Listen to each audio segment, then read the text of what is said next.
He just won his 12th straight match, lifted another trophy, extended a 30-match hard-court winning streak, and somehow he's being paid the same as a guy who lost in the quarterfinals. That's the debate shaking the tennis world right now. And it's not about forehands or backhands. It's about money. Because after dominating the Qatar Open in Doha, Carlos Alcaraz isn't just winning titles. He's winning arguments. And according to former top players, he should be winning bigger appearance fees than Jannik Sinner too. Let's break this down properly. Carlos Alcaraz walked into Doha with momentum. He walked out with a trophy, 500 ranking points, over $500,000 in prize money, and a statement to the entire ATP Tour. He dismantled Arthur Fils 6-1, 6-2 in the final. Not survived, not grinded, dismantled. And this wasn't just another ATP 500 title. This was his 12th consecutive match victory. His 30th straight outdoor hardcourt win. Let that sink in. 30.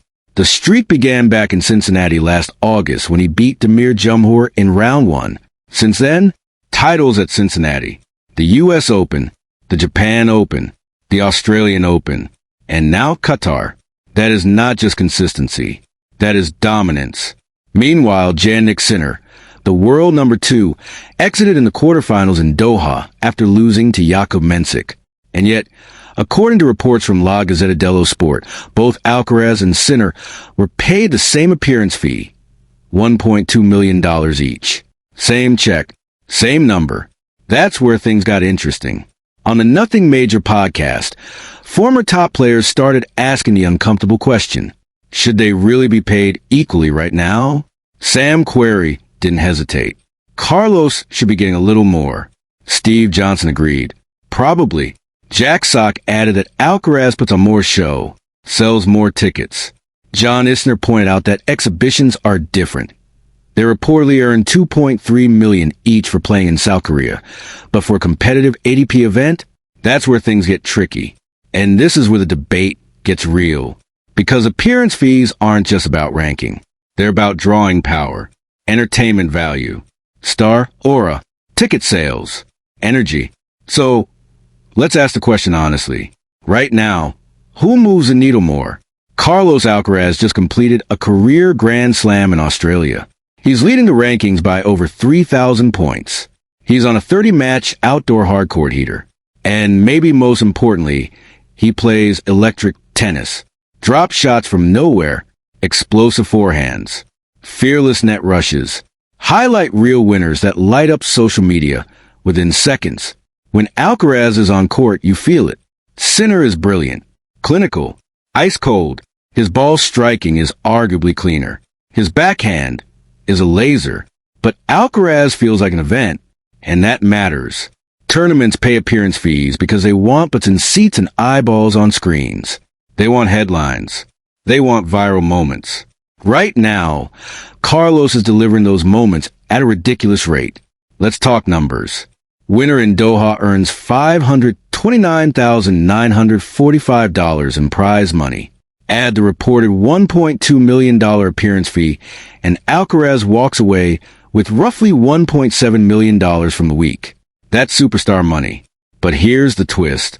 If he's generating more revenue, should he be earning more than Sinner? Sam Querrey suggested a split, like $1.4 million for Carlos and $1 million for Jannik. Is that fair? On one hand, equal pay makes sense. They're ranked 1 and 2. They're the future of the sport. They're the rivalry that could define the next decade. Keeping them equal avoids drama. On the other hand, sport is brutal. It's performance-based. If you're winning more, selling more, commanding more attention, shouldn't that reflect financially? And let's not ignore something else. Momentum. Momentum changes perception. A year ago, the debate might have leaned towards Sinner after his own dominant stretch. But right now, Carlos feels unstoppable. 30 consecutive outdoor hardcourt wins. Think about that stat again. In modern tennis, with this depth, with this physicality, that is absurd. He hasn't just beaten players. He's crushed top contenders.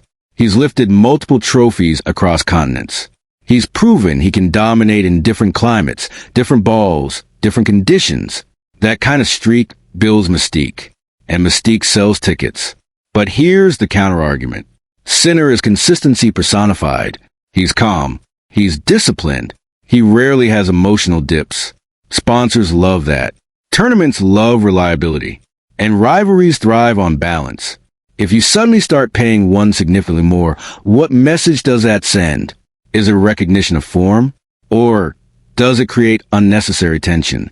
Because here's the bigger picture. The ATP Tour right now is transitioning fully into the Alcaraz Sinner era. Novak Djokovic isn't dominating the headlines weekly anymore. The guard has shifted, and tournaments are investing heavily in this rivalry. If one pulls too far ahead financially, could that impact negotiations, scheduling, future commitments? This is chess, not checkers. But here's my take. In sport, timing is everything. And right now, Carlos Alcaraz is the hottest property in men's tennis. He just cemented his status as world #1 with authority. He didn't squeak through Doha. He stormed through it. Arthur Fields looked overwhelmed. The crowd was electric. The aura was different. There's a reason former pros are saying what they're saying. They understand the business. They know that appearance fees are leverage games. And Carlos is leverage, especially with Indian Wells around the corner. Remember what happened there last year? He reached the semifinals, but lost to eventual champion Jack Draper. You think he hasn't circled that tournament on his calendar? If he extends his streak in North America, if he lifts Indian Wells, if he keeps stacking titles, that appearance fee conversation won't just be a podcast debate. It'll be real negotiations behind closed doors. And let's be honest, fans love controversy like this. Because it's not just about money. It's about respect. Does equal pay equal status? Or does performance demand differentiation? We've seen this in other sports. Superstars renegotiate constantly based on form and brand power. Tennis is no different. And here's the spicy part. Rumor territory now. There are whispers that appearance fee structures are becoming more aggressive as tournaments compete for elite fields. Nothing confirmed, but the market is shifting. If that's true, Carlos's camp will be smart to push harder, because streaks don't last forever. This is peak leverage season. Meanwhile, Sinner will have his own response. Champions always do. You think he enjoyed losing in the quarterfinals while Carlos lifted the trophy? Absolutely not. Rivalries are fueled by moments like this. Every time one wins and the other falls short, the tension grows. And tension drives viewership. So maybe equal appearance fees are strategic. Maybe tournaments want to keep the rivalry framed as perfectly balanced. But on pure form, on current dominance, Carlos has an argument. 30 consecutive outdoor hardcourt wins. Let's zoom in on that one more time. That includes Cincinnati, the US Open, the Japan Open, the Australian Open, Qatar. Different pressures, different expectations, different opponents. No dip. That's superstar consistency combined with flair. And flair matters. When Jack Sock says Carlos puts on more of a show, he's talking about entertainment value. The drop shots, the sliding gets, the audacity. People buy tickets for moments. Carlos creates moments. But here's something important. Money debates can become distractions. If Carlos starts publicly pushing for more, it could shift focus away from tennis. Right now, he's playing free, loose, confident. That's dangerous for the rest of the tour. If he stays hungry instead of comfortable, this streak could stretch even further. Indian Wells is next. Outdoor hardcourt, sunshine, big stadium, perfect stage. And imagine this scenario. He wins Indian Wells, extends a streak to 35 plus, builds an even larger ranking gap over Sinner. At that point, equal appearance fees might genuinely look outdated. But if Sinner rebounds, wins a Masters 1000, closes a points gap, the debate flips instantly. That's how fast tennis moves. So here's the real question. Are appearance fees about today or about the bigger rivalry picture? Because if you're a tournament director, you're not just paying for ranking points. You're paying for narrative. And the Alcaraz Sinner narrative is gold. Two young stars. Contrasting personalities, different styles, similar hunger. The future of men's tennis packaged perfectly. Keeping them financially equal might be part of preserving that symmetry. But performance-based incentives feel fair too. Sam Querrey's suggestion of 1.4 million versus 1 million isn't disrespectful to Sinner. It's a recognition of current heat. And heat matters in sports economics. Look at the crowd reactions in Doha. Look at the social engagement spikes. Carlos is trending every time he lifts a trophy. And right now, he's lifting a lot of them. But let's not pretend Sinner is fading. He's world number 2 for a reason. He'll adjust. He'll study. He'll respond. And when he does, this debate will get even louder.